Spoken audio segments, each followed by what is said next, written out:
Hello and welcome to the Feck It Fun, Fabulous and Free Eating Disorder Recovery podcast.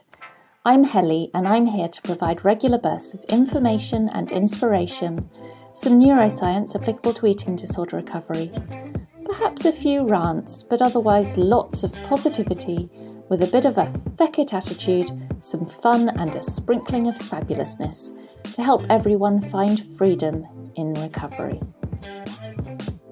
Hello one and all, and welcome back to this episode of the Feck It Fun, Fabulous and Free Eating Disorder Recovery podcast. Yes, I'm Helly and I'm here talking about eating disorders and how to bash them out of your life so that you get the life you deserve, a life of freedom, a life of being fabulous and fantastic, and a life with so much more fun than an eating disorder will ever give you.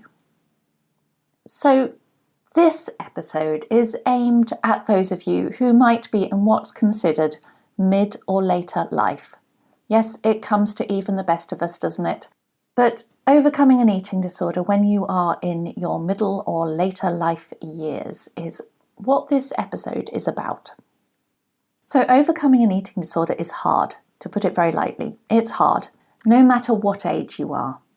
It involves intense focus, going against all that feels right, painful feelings, emotional roller coasters, and being able to tolerate a process that's likely to be one of the hardest things you will face in your lifetime.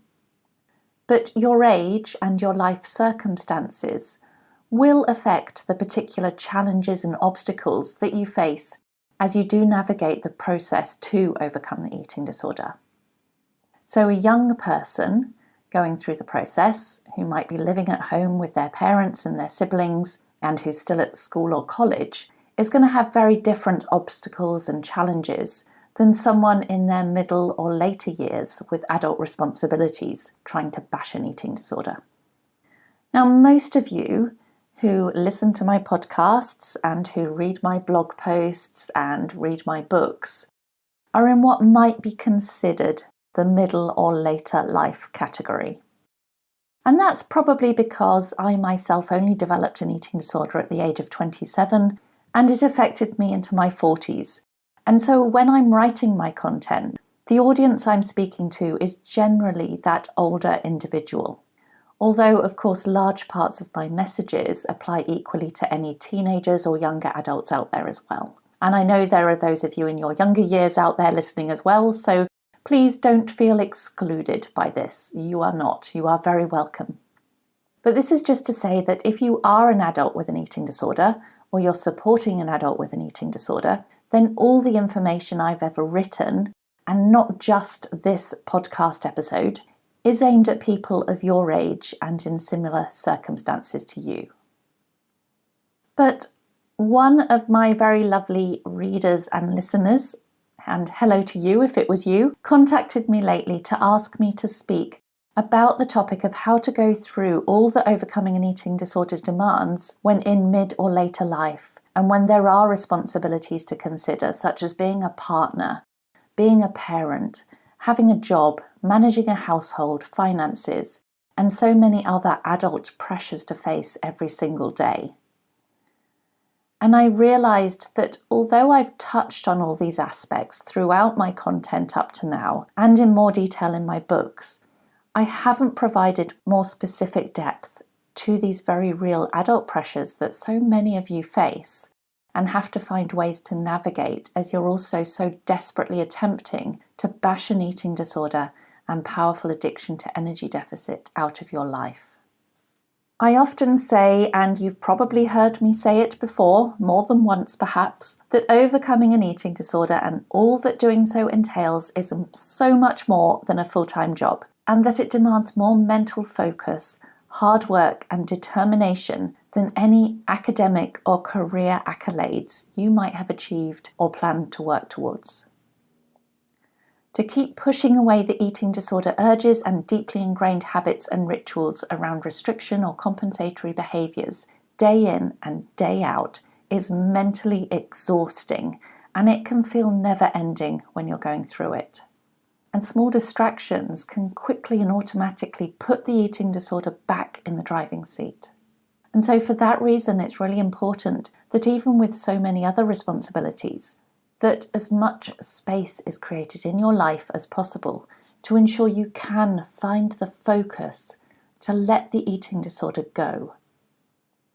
But of course, trying to make space to overcome an eating disorder and all that doing so entails will impact on your partner, if you have one, family, household dynamics, any pet duties you might have, your ability to work, and to keep doing all the things you usually do, at least in the short term. And there are going to be necessary life changes to consider in relation to just how you can make the recovery process happen on a practical level. So, in the coming weeks, I will be writing more blog posts and putting out more podcast episodes about the different specific aspects of the challenges faced when you're overcoming an eating disorder in your middle or later life. And issues that I'm going to talk about in future will include considerations such as spouses and partners, children and wider family, pets, careers, living alone and being single, dealing with societal pressures and cultural expectations, finances, and more age-specific limiting thoughts and beliefs that you might have. But for this episode, I want to highlight the most critical aspect of overcoming an eating disorder in your mid or later years, and that is having the belief in yourself and for yourself that you can beat this eating disorder and that you are not the eating disorder.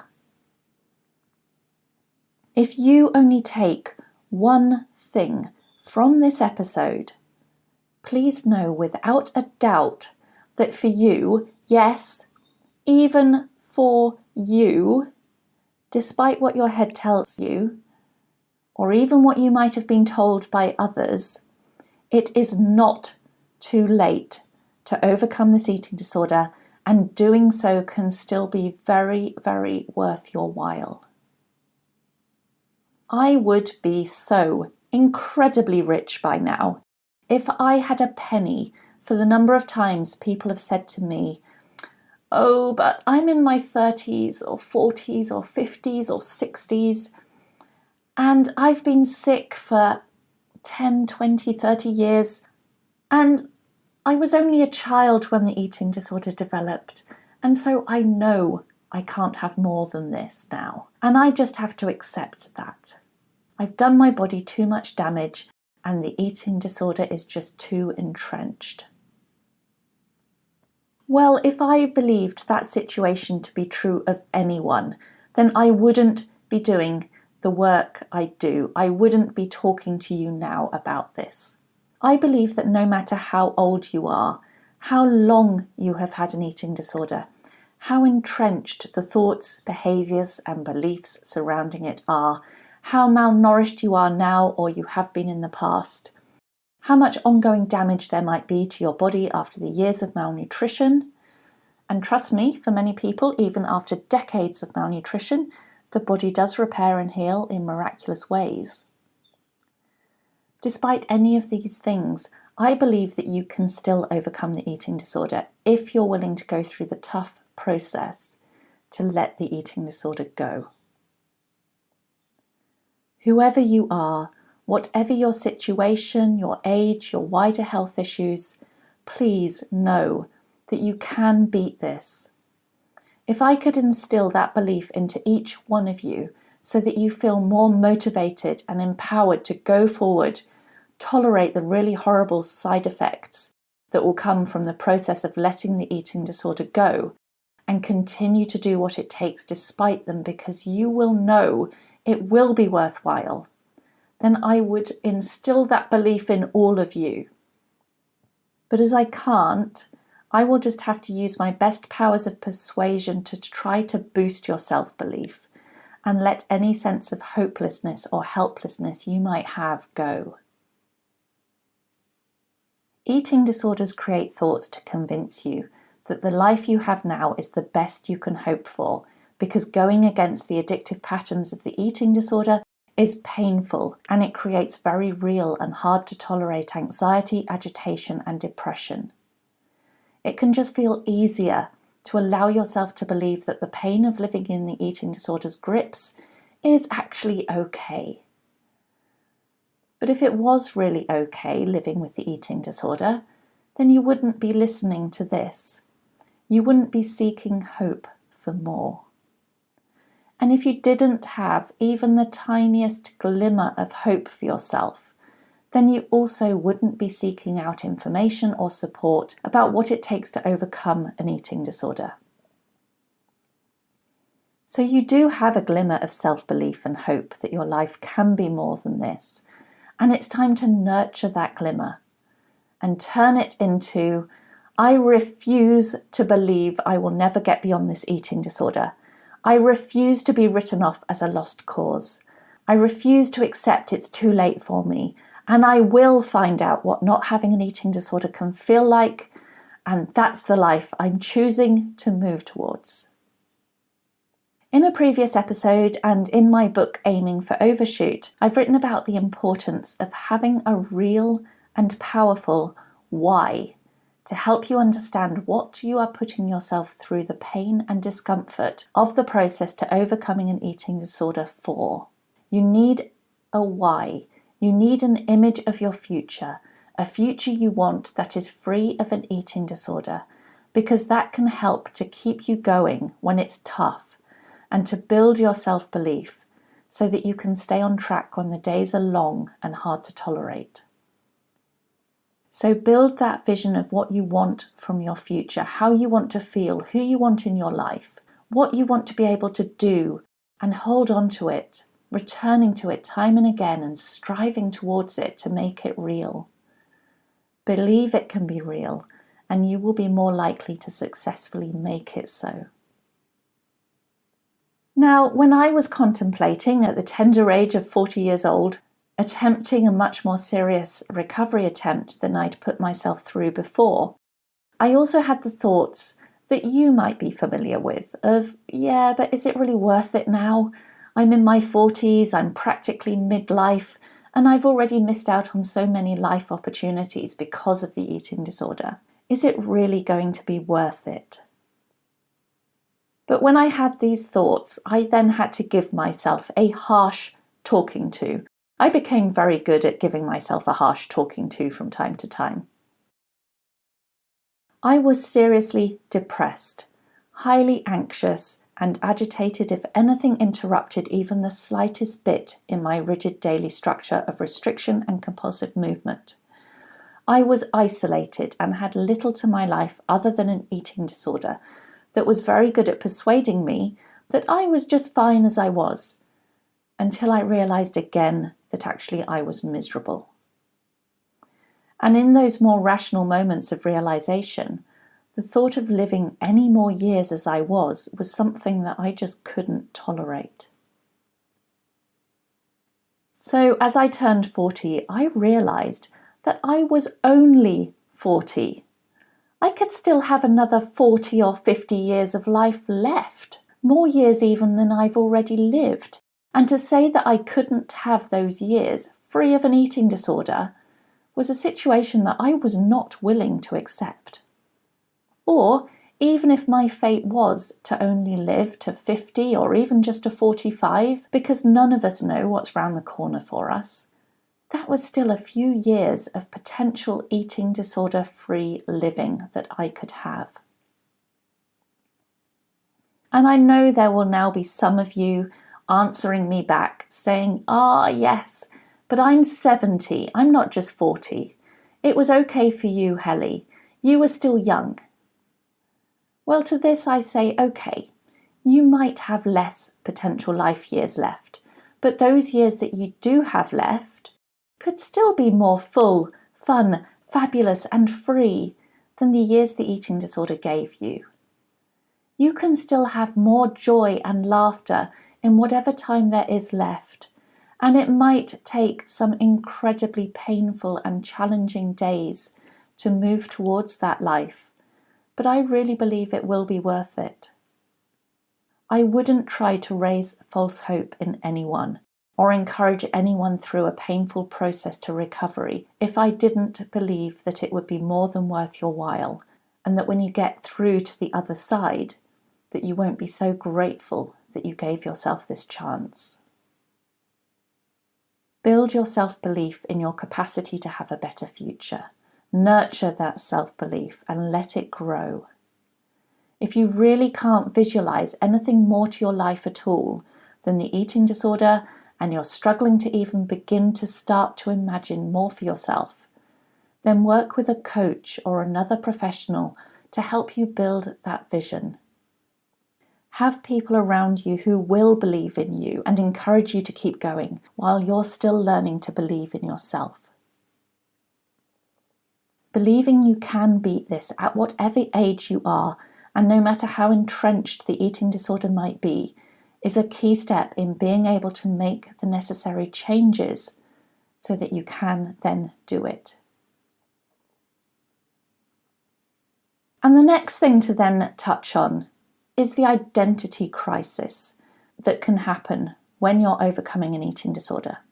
Many adults with eating disorders have years' worth of deeply ingrained self-identity built around the eating disorder. Perhaps you're the one who is fit or appears to be very self-controlled and healthy, and people around you even perceive you to be an inspiration in these ways. Or maybe others know you to have an eating disorder and you've been in and out of treatment for years, each time having your sense of self-empowerment and autonomy sucked from you, and you very much now identify as the anorexic or the bulimic, and have taken on a mindset of being a patient waiting to be treated. Some of you will have built your relationships and careers and pursuits out of the eating disorder's addictive habits and drive to keep you in energy deficit. Perhaps you met your partner in your friendship group through a sports or a health club, and the eating disorder is all they've known of you. Maybe you work in fitness or in nutrition or a similar field, and in a career choice largely made when you were under the spell of the eating disorder, choosing work that would allow you to pursue the compulsions throughout your day. Eating disorders can consume so much of your identity and how you've built your adult life. To let the eating disorder go is to need to let a lot of the identity that goes with the eating disorder go too, and to allow a period of time in which you need to establish who you are. And by that I mean who the real you is, beyond the addiction, beyond the drive to suppress your body and suppress your life with an eating disorder. The real and authentic you is in there, desperate to live and to thrive in ways that mean living to your authentic values, and not those of an eating disorder or diet culture. But letting the eating disorder identity go and taking the time to learn who you are without it and what really matters to you in life can leave you in a time of feeling like you're in a kind of identity no man's land. And that's a frightening place to be, as so much of what you've built your life around gets shaken up with nothing to immediately replace it with. But it can also be an exciting time. This can be a time of true self-discovery and an opportunity if you just stay curious and trust that what comes next will be a life that is truly yours to own. And whatever that is, it's one you will be so proud of, and one in which you finally feel like you when you're in it. And in both my books, Addicted to Energy Deficit and Aiming for Overshoot, I've written a lot more about self-identity with an eating disorder and the identity crisis that can come up when you're overcoming an eating disorder, alongside learning to be authentic and vulnerable. So I'm going to try and do a podcast episode about that topic alone in the future, but in the meantime, if you want to know more about that now, then it's all in the books. At the end of the day, being older, with the life challenges that come with having to be an adult while overcoming an eating disorder, adds many extra layers of complication. Getting your life set up to give yourself as much time and space as you can to help the process go as smoothly as possible is often an in an ideal world situation that many people just don't have. So whether you want them or not, the real world with life demands and responsibilities are there, and you can't get rid of them all to focus just on eating disorder bashing. But that definitely doesn't mean that you can't bash the eating disorder and eradicate it, giving it its marching orders out of your life. Believe in your ability to beat the eating disorder, and you're more likely to do the necessary to make it happen. Don't fall into the trap of telling yourself that it's too late for you and that you can't have freedom from the eating disorder now. And definitely never let anyone else tell you that, no matter how qualified they might seem on paper. You can beat this, and it's not too late. And allow the necessary identity crisis that will come as you shake off the eating disorder identity and discover who you are without it. So that's all for today's episode about overcoming an eating disorder in your middle or later life years. As I say, I'm going to put out more episodes on this topic, and this was just part 1. So in the next episode, I'm going to talk more about how to manage overcoming an eating disorder and the specific challenges that can come from that when you have a spouse or a partner to consider as well. But I hope today's episode has given you something to think about, and I hope that you are doing okay and that you can foster that self-belief in yourself that you will beat this, because you will, if you keep going forwards. Hold on to that hope and seek the support that you need and you deserve to get through this.